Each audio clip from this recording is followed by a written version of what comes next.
देवता है। बाबू जी, परमात्मा को याद करने से सभी विकर्म खत्म होते हैं? देखो, आत्मा पहले जब सर्जन हुआ तो रजो थी, ठीक है। रजो प्रधान थी, फिर रजो से नहीं, सतो थी। सतो प्रधान थी आत्माएं। फिर सतो से सर्जन करने की शक्ति थी आत्माओं में, तो उन्होंने खूब सर्जन किया। सर्जन करने से पावर डाउन हो गया तो सतो से फिर रजो बनी, रजो से धीरे धीरे मनुष्य बन गए तो तमो प्रधान बन गए। अब तमो प्रधान आत्मा बन गई तो आत्मा के ऊपर आवरण आ गया 5 तत्वों का, शरीर का। बिल्कुल। और शरीर का आवरण आने से अपने आप को भूल गई कि मैं कौन हूँ, कहाँ से आई हूँ, ठीक है, मैं कौन हूँ। तो मैं एक आत्मा हूँ। आत्मा को ढूंढने के बजाय सब कुंडली जागरण करने लगे। हाँ, अब कुंडली जागरण से तो कुछ होगा नहीं, कुंडली नहीं तो शरीर में है। तुम आत्मा हो, अपने आप को स्वयं को जानो, तुम आत्मा हो तो आत्मा को पावर भरो ना। तो आत्मा में पावर कहाँ से आएगी? अब तो सभी में डायरेक्ट ऑलमाइटी अथॉरिटी को सब पावर ऊंच देव परम धाम में वो रहता है, और वो निराकार भी है। ऑलमाइटी अथॉरिटी भी निराकारी भी है, आकारी भी है, और साकार में भी आते हैं कभी कभी। तो मतलब ये है कि मनुष्य अगर परमात्मा को डायरेक्ट याद करता है तो उसके विकर्म जरूर खत्म। डायरेक्ट परमात्मा से कनेक्शन जोड़ेगा, पावर हाउस से कनेक्शन जुड़ेगा तो उसके आत्मा में तो परम प्रकाश आएगी ना। आत्मा को चाहिए परम प्रकाश। क्या चाहिए? परम प्रकाश। तो परम प्रकाश किससे मिलेगी? ऑलमाइटी अथॉरिटी से। तो आत्मा में परम प्रकाश आएगी तो आत्मा तमो प्रधान से फिर धीरे धीरे उसकी स्टेज बदलेगी। आत्मा में कारण शरीर में पावर जाएगी तो आत्मा तमो से रजो, रजो से सतो प्रधान बनेगी। कारण शरीर चार्ज होगा, सूक्ष्म शरीर चार्ज होगा, स्थूल शरीर चार्ज होगा। आत्मा की कर्मातीत अवस्था हो जाएगी, और कर्मातीत अवस्था होते ही आत्मा एकदम, और फिर साथ में परम शांति के वाइब्रेशन फैलाए। तो परम शांति के वाइब्रेशन फैलते ही चारों ओर परम शांति हो जाएगी। बापू जी, अब जैसे हमने देखा शास्त्रों में कि शिव के 28 अवतार, विष्णु के 24 अवतार ऐसे बताए गए हैं, तो क्या ये परमात्मा के अवतार थे ये सभी अवतार? कच्छ अवतार, मत्स्य अवतार, जैसे राम, कृष्ण, हनुमान जी, ये सभी मतलब जितने भी अवतार पुरुष जो हमने बताया शास्त्रों में है, क्या ये परमात्मा के डायरेक्ट अवतार माने जाएंगे या विष्णु के या शिव? जो विष्णु के अवतार होते हैं वो विष्णु के अवतार माने जाएंगे, ठीक है। जो कच्छ मत्स्य जो भी अवतार गिने जाते हैं। और जो शिव के अवतार बताए जाते हैं ना जी, वो शंकर के द्वारा काम कराता है। तो सारे शंकर के अवतार। तो वो परमात्मा के डायरेक्ट कोई अवतार नहीं, डायरेक्ट कोई खुद नहीं करता, वो करवाता है। वो तो खुद करता है, करवाता है। तो ऑलमाइटी अथॉरिटी का कोई डायरेक्ट अवतार जो आप बोलते हैं कृष्ण है या राम? वो तो ऑलमाइटी अथॉरिटी तो वो तो शिव नहीं, महाशिव नहीं, परमाशिव नहीं, परम मल्टीवर्स का भी नहीं, बेहद की कला का परमात्मा का अवतार। वो जब ये पूरा मल्टीवर्स डाउन हो गया तब ऊपर से देखा कि ये पूरा मल्टीवर्स एक डॉट्स कहाँ से आ रहा है उसके टीवी में। तो वो डॉट्स का पूरा ऊपर से सारा डेटा मंगाया और देखकर फिर गुप्त वेश में यहाँ आया हमारे ब्रह्मांड में, और ब्रह्मांड में आकर खुद ये धरती पर क्या, और उस ऊपर तो ऐसी धरतियां होती नहीं, दूसरे मल्टीवर्स में, ग्रेट मल्टीवर्स, कई कलाओं के ऊपर के ब्रह्मांडों में तो परम तत्वों की दुनिया होती है। वहां तो अमर लोक होता है, हमेशा ही अमर लोक होता है, कभी मृत्यु लोक होता ही नहीं है। ऐसी 5 तत्वों की दुनिया होती नहीं है ना।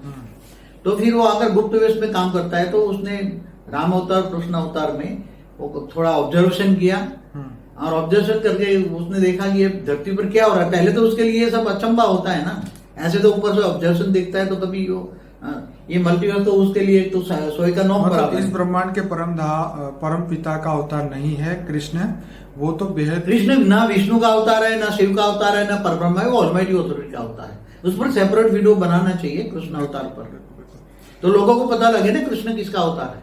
16 कला का अवतार नहीं है, वो बेहद की कला का पावर का अवतार है। बापूजी, लोग ऐसा कहते हैं कि उसकी मर्जी के बगैर उसे नहीं जाना जा सकता, क्या ये सत्य है? देखो, ऐसा नहीं है, वो तो ऊपर रहता है, वो अपनी मर्जी दूसरों पे थोड़ा थोपता है, ठीक है। हाँ, जो ये मनुष्य आत्मा है, हर कोई आत्मा, चाहे देवता भी हो, चाहे कोई भी हो, ऊपर के लेयर में रहने वाले भी आत्मा, सूक्ष्म जगत की भी आत्मा, चाहे स्थूल जगत की भी मनुष्य आत्मा, चाहे सूक्ष्म आत्मा है, वो फ्री व्हील है। उनको जो करना है करे ना।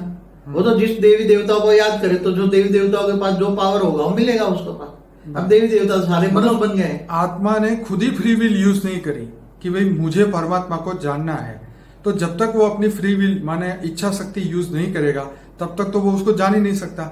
मतलब परमात्मा ने किसी पे पाबंदी नहीं लगाई है कि तू मेरी मर्जी के बिना मुझे नहीं जान सकता। आत्मा खुद अपनी मर्जी का मालिक है, ठीक है। आत्मा जो अपना मित्र है, अपना दुश्मन है, ठीक है। तो जो चाहे वो कर सकता है ना। ठीक है। आत्मा जिस कैटेगरी की होगी उसी के हिसाब से वो अपने इष्ट देव को याद करेगा ना। परमात्मा तक पहुंचने का ज्ञान सागर में डूबना पड़ता है, और ज्ञान सागर में डूबने वाली आत्माएं तो हाई क्वालिटी आत्मा ही होती हैं। बाकी ऐसी वैसी आत्माएं परमात्मा तक जिनको आप बेहद की आत्माएं कहते हैं, जिनको बेहद की कहते हैं। बाबूजी బేహద్ పరం మహాశాంతి.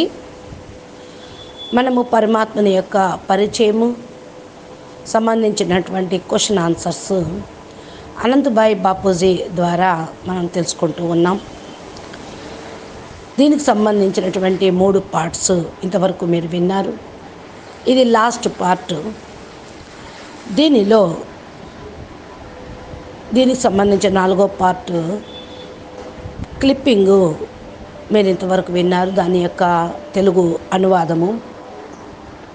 అనంతభాయ్ బాపూజీని అడుగుతూ ఉన్నారు, బాపూజీ మానవులు మరి పరమాత్మను ఎప్పుడు తెలుసుకుంటారు? అందరూ ఈ సృష్టి మీద ఉన్న మానవులందరూ కూడా పరమాత్మను ఎప్పుడు తెలుసుకుంటారు అని.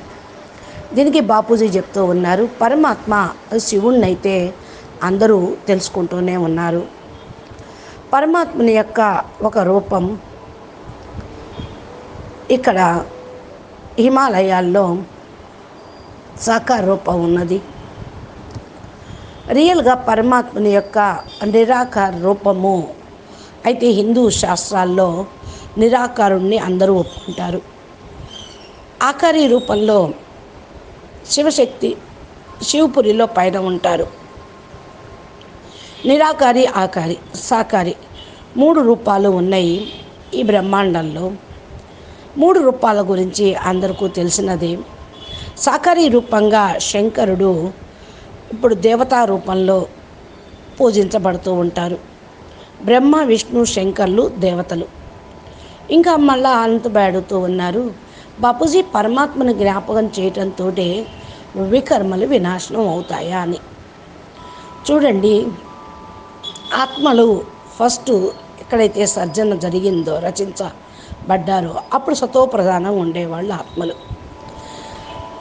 సర్జన చేసేటప్పుడు వారిలో శక్తి ఉంటుంది. ఆ యొక్క శక్తితోటే వారు చాలా ఎనర్జీని పొందారు. రచన చేయటంతో పవర్ కాస్త డౌన్ అయిపోతుంది. సతోప్రధానం నుండి రజోప్రధానంగా, రజోప్రధానం నుండి నెమ్మదిగా మనుషులైపోయారు. తమో ప్రధానంగా అయిపోయారు. తమో ప్రధాన ఆత్మగా అయిపోయారు. ఆత్మలు పైనుండి ఆత్మల పైన ఆవరణలు వచ్చేసినాయి.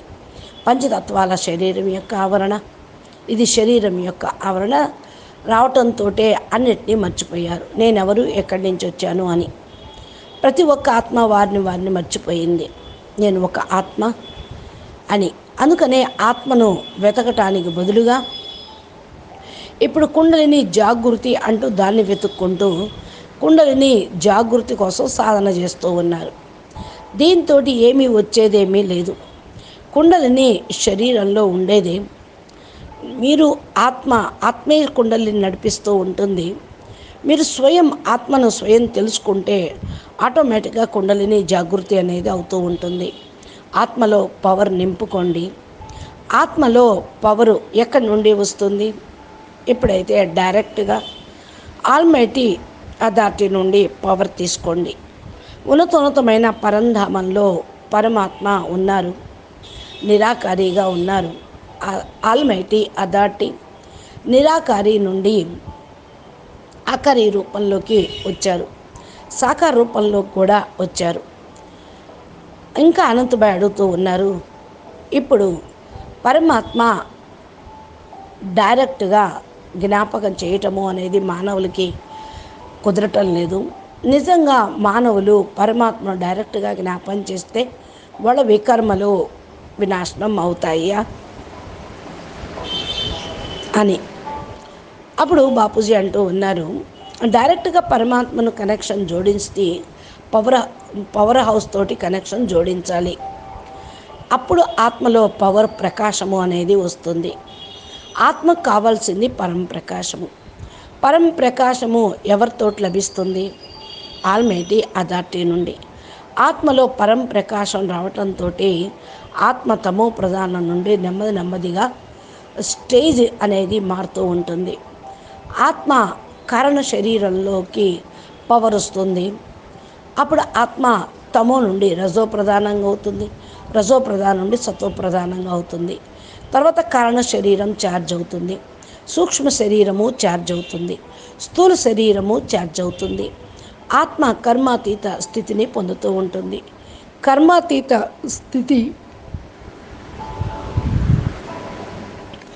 రావటంతో ఆత్మ ఏకదం పూర్తిగా పరం శాంతి యొక్క అనుభూతి పొందుతూ ఉంటుంది. దీని యొక్క వైబ్రేషన్స్ను వ్యాపింప చేస్తూ ఉంటుంది. పరం శాంతి యొక్క వైబ్రేషన్స్ వ్యాపించడంతో నలుమూలల పరం శాంతిమయం అవుతూ ఉంటుంది అంటున్నారు బాపూజీ. ఇంకా అనంతుడు అడుగుతున్నారు బాపూజీ, మరి ఇప్పుడు మనము శాస్త్రాల్లో చూస్తూ ఉన్నాం, శివుడికి 28 అవతారాలు, విష్ణువుకి 24 అవతారాలు ఇలా చెప్తూ ఉంటారు. మరి ఎన్నిద్దరు పరమాత్మ యొక్క అవతారాలే కదా. ఆ అవతారాలు కస్య అవతారం, మత్స్య అవతారం, రామకృష్ణ అవతారాలు ఇవన్నీ కూడా అవతార పురుషులుగా చెప్పబడింది శాస్త్రాల్లో. మరి వీరిని జ్ఞాపం చేస్తే వికర్మల వినాశనం అవుతాయా? డైరెక్ట్గా పరమాత్మను జ్ఞాపం చేస్తే అవుతాయా? డైరెక్ట్గా అవతారం తీసుకున్నవారా లేక విష్ణు శివుడు యొక్క అంశలా వెళ్ళు అని అడుగుతూ ఉన్నారు. దీనికి బాపూజీ చెప్తున్నారు, విష్ణు యొక్క అవతారము ఉన్నది కస్య అవతారం, మత్స్య అవతారం రూపంలో లెక్కించబడుతూ ఉంటుంది. శివుని యొక్క అవతారంగాను శంకరుడు ద్వారా మరి కార్యక్రమం చేస్తూ ఉంటారు. ఇవన్నీ కూడా శంకరుడు యొక్క అవతారాలే అని చెప్తూ ఉన్నారు. నెక్స్ట్ అనంతబాయ్ అడుగుతూ ఉన్నారు, పరమాత్మ యొక్క డైరెక్ట్ అవతారం ఏమీ లేదా అని. దీనికి బాపూజీ అంటున్నారు, ఆయన స్వయంగా ఏమి చేయడు, చేయిస్తాడు. అకర్తగా ఉంటూ చేయిస్తూ ఉంటారు. ఇంకా అనంతబాయ్ అడుగుతున్నారు, ఆల్మైటీ అథారిటీకి డైరెక్ట్ అవతారం ఏమీ లేదు, మరి మీరంటున్నారు కృష్ణుడు రాముడు అని, ఇది డైరెక్ట్ అవతారమా కాదా అని. బాపూజీ చెప్తూ ఉన్నారు, ఆల్మైటీ అథారిటీ అయితే శివుడు కాదు కదా, మహాశివుడు కాదు, మహాశివుడు కాదు, పరం మల్టీవర్స్లో ఉన్నాయన కాదు, బేహద్దుకే బేహద్ కళ పరంధామం యొక్క అవతారం. ఎప్పుడైతే పూర్తి మల్టీవర్స్ డౌన్ అయిపోయిందో పైనుండి చూస్తున్నటువంటి almighty authority great grandfather మల్టీవర్స్లో డాట్ ఎక్కడి నుంచి వచ్చింది అని దివ్య దృష్టితోటి చూశారు. దీనిపైనుండి మొత్తం రిపోర్టును అడిగారు. గుప్తంగా మరి అందరికీ అన్ని విషయాలు చెప్పడం జరిగింది. దీన్ని సరిచేయటం కోసమే గుప్త వేషంలో ఇక్కడికి ఆల్మైటీ అథారిటీ వచ్చారు. మన యొక్క బ్రహ్మాండంలోకి వచ్చి స్వయం ఈ భూమి మీదకి వచ్చారు. పైనుండి ఇలాంటి భూములు మరి ఎన్నో లేవు కదా. వేరే మల్టీవర్స్లోనూ గ్రేట్ మల్టీవర్స్లోనూ అనేక కళల పైనుండి బ్రహ్మాండాలు అయితే పూర్తిగా పరమతత్వాల ప్రపంచంగా ఉన్నాయి. అదంతా అమరలోకమే, సదా అమరలోకంగా ఉంటుంది. ఎప్పుడూ అవి మృత్యులోకంగా కాలేదు. కేవలం ఈ పంచతత్వాల ప్రపంచము అనేది మృత్యులోకమైనది. ఇలాంటి పంచతత్వాల ప్రపంచం పైన ఎక్కడా లేదు. మరి అందుకే ఈ గుప్త వేషంలో వచ్చి బాపు కూడా ఈ పంచతత్వాల ప్రపంచంలో కార్యక్రమం చేయిస్తూ ఉన్నారు. రామ అవతారం, కృష్ణ అవతారం అనేది అబ్జర్వేషన్ కోసం పంపించడం జరిగినది. అబ్జర్వేషన్ చేసి పరివర్తన కోసం ప్లాన్ చేసి పంపించారు. ఈ భూమి మీద ఎలాగా ఉన్నది వాతావరణము, సంస్కారాలు, కళలు అని. ఫస్ట్ అయితే మరి అందరికీ చాలా ఆశ్చర్యం వేసింది. పైనుండి అబ్జర్వేషన్ కోసం చూస్తూ ఉన్నారు. మల్టీవర్స్ అయితే ఒక సూది మొన మోపినంతే, కానీ ఇక్కడికి వస్తే ఎంత పెద్ద మల్టీవర్సు. దీని లోపల అనంత బ్రహ్మాండాలు, అనంత గెలాక్సీలు, అనంత గెలాక్సీల్లో యూనివర్స్ లోపల గెలాక్సీల లోపల బ్రహ్మాండాలు. ఈ బ్రహ్మాండం యొక్క పరంపిత యొక్క అవతారం కాదు కృష్ణుడు, రాముడు. బేహద్ బాపు యొక్క అవతారము రామకృష్ణ ఆత్మలు అని చెప్తూ ఉన్నారు. బాపూజీ కృష్ణుడు విష్ణు అవతారం కాదు, శివుడు అవతారము కాదు, పరబ్రహ్మ ఆల్మైటీ అథారిటీ అవతారము. దీని గురించి రిపోర్టు, మరి దీని గురించినటువంటి సెపరేట్ వీడియో కూడా తయారు చేశాము. కృష్ణుడు అవతారము మరి ఎవరికి తెలియదు ఎవరు అని. కృష్ణుడు 16 కళల అవతారం కాదు, బేహద్దు కళల పవర్ ఉన్నటువంటి అవతార పురుషుడు. మరి అనంతబాయి ఇంకా అడుగుతూ ఉన్నారు, బాపూజీ ప్రజలు అంటారు అంటే భగవంతుడి యొక్క ఇష్టానుసారంగా అన్నీ జరుగుతాయా, ఆయన ఇష్టం లేకుండా ఇవన్నీ జరుగుతూ ఉంటాయా, ఇదేది సత్యము? దీనికి బాప్ చెప్తున్న సమాధానము, ఇలా ఏమీ కాదు, పైన ఆయన మర్జీతోటి అనిష్టంగాను అన్నీ చూస్తూ ఉంటారు. ఇతరుల యొక్క ఇష్టం ఏమన్నా ఉంటుందా ఏంటి? ఇక్కడ మానవ ఆత్మలు అయితే పూర్తిగా దేవతలుగాను అయ్యి మనుషులయ్యారు. దీనిపైన పరమ పురుషులుగా ఉండేవాళ్ళు, వాళ్ళు కూడా ఆత్మలే. సూక్ష్మ జగత్తులోని ఆత్మలు స్థూల జగత్తులోని ఆత్మలుగా అయిపోయారు. ఇక్కడ ఉన్నటువంటి సూక్ష్మ జగత్తు ఆత్మలకి ఫ్రీ విల్ ఉంటుంది. వాళ్ళు ఏమి చేయాలనుకున్నా చేయగలరు. ఏ దేవీ దేవతల్ని జ్ఞాపకం చేస్తే ఏ దేవీ దేవతల దగ్గర ఉన్న పవర్ మాత్రమే వస్తూ ఉంటుంది, వారు లభిస్తారు. దేవీ దేవతలందరూ ఇప్పుడు మనుషులైపోయారు, వాళ్ళని జ్ఞాపకం చేసిన పవర్ అనేది ఏమీ లేదు అని అంటూ ఉన్నారు. ఆత్మ స్వయంగా ఫ్రీ విల్ యూజ్ చేసుకోదా బాపూజీ అని అడుగుతున్నారు అనంతబాయి.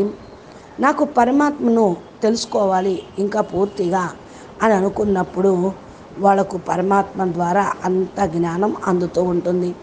ఎంతవరకు అయితే తమ యొక్క ఫ్రీ విల్ని అనగా ఇచ్ఛాశక్తిని యూజ్ చేసుకోరో అంతవరకు వాళ్ళు దేన్ని తెలుసుకోలేరు. పరమాత్మ ఏ రూపంలో ఉన్నారో తెలియదు. నీవు నీ ఇష్టం వచ్చినట్టుగా తెలుసుకోవడానికి కుదరదు కదా. అంటే ఇష్టం లేకుండా పరమాత్మను కూడా గుర్తించను లేదు. ఇంకా బాపూజీ చెప్తూ ఉన్నారు, ఆత్మ స్వయంగా తమ యొక్క ఇష్టానికి మాలిక్ అయిపోయారు. అంటే కోరికలకి, మనసుకి, బుద్ధికి మాలిక్ అయిపోయారు. ఆత్మ తనకు తాను శత్రువు, తనకు తాను మిత్రుడు అన్నది అందుకే. ఏది చెయ్యాలనుకున్నా ఆత్మ చేయగలుగుతూ ఉంటుంది. ఆత్మ ఎటువంటి కేటగిరీకి చెందిందో కూడా మీరు తెలుసుకోవచ్చు. అంటే దీని యొక్క లెక్క అనుసారంగా ఇష్ట దేవతల్ని జ్ఞాపం చేస్తూ ఉంటారు. వాళ్ళు పరమాత్మ దగ్గరికి చేరుకోవటానికి అయితే జ్ఞాన సముద్రంలో మునగాల్సి వస్తుంది. జ్ఞాన సముద్రంలో మునిగేటువంటి ఆత్మలు హై క్వాలిటీ ఆత్మలు. అలాంటి హై క్వాలిటీ ఆత్మలు పరమాత్మ వరకు చేరుకోగలుగుతారు. మామూలు సాధారణమైనటువంటి ఆత్మలు చేరుకోలేరు. హై క్వాలిటీ ఆత్మల్నే బేహద్దు ఆత్మలు అని అంటారు అని బాపూజీ అంటూ ఉన్నారు. ఈ విధంగా మరి పరమాత్మను గురించి యథార్థమైన విషయము మనకి ఇంకా ఏం చెప్తారో విషయం తెలుసుకుందాము. ఇంకా కొంచెం కొన్ని ప్రశ్నలు అనంతబాయ్ అడుగుతూ ఉన్నారు. దాని గురించినటువంటి వివరం ఇప్పటి వరకు మనం తెలుసుకున్నాము. అది కూడా ముందు ఇంకా ఏం చెప్తారో గ్రహిద్దాము. అచ్చా, పరం శాంతి, నమస్తే, ధన్యవాదాలు. बेहद के बेहद परम परम महाशांति है, महाशांति है, महाशांति है. బాపూజీ దశరథభాయ్ పటేల్ తెలుగు ఛానల్లో బాపూజీ ఈ విధంగా అద్భుతమైన జ్ఞానము, మా దివ్య సందేశాలు, ఈరోజు పురుషార్థానికి సంబంధించిన ధారణా పాయింట్స్ వీడియోల రూపంలో అప్లోడ్ చేస్తూ ఉంటారు. దాన్ని మీరు సబ్స్క్రైబ్ అయ్యి గంట సింబల్ని ప్రెస్ చేస్తే నోటిఫికేషన్ రూపంలో మీరు పొందవచ్చు. జ్ఞానము, యోగము, ధారణ అన్నీ కూడా మీకు లభిస్తాయి. అచ్చా, పరం శాంతి, నమస్తే, ధన్యవాదాలు.